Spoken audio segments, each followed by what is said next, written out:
ఇలాంటి కథలు మలయాళంలో చేస్తే 365 రోజులు ఆడతాయి. ఇప్పుడిప్పుడే తెలుగులో కూడా ఆడటం మొదలుపెట్టినని బలంగా నమ్ముతున్నాను నేను. ఈ సినిమా ఖచ్చితంగా అంతే బలంగా ఆడటానికి 100% స్కోప్ ఉంది. ఎక్కడా కూడా సాడ్ ఎండింగ్ లేదు సినిమా. కానీ రూరల్లో మనుషులు వాళ్ళ ఆలోచనలకి దగ్గరగా తీసుకువెళ్ళాడు. మరీ రియల్గా తీశాడు.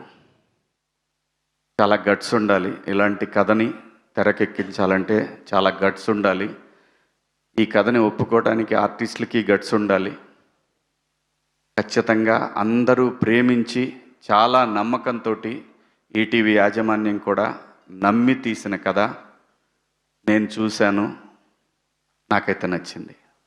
నిజాన్ని చెప్పటానికి, నిర్భయంగా నిజాన్ని చెప్పటానికి కొంచెం సేపు తటపాయింటాడించవచ్చు, కానీ నిజమైతే ఇది నిజమైన యథార్థమైనటువంటి ఒక కథ.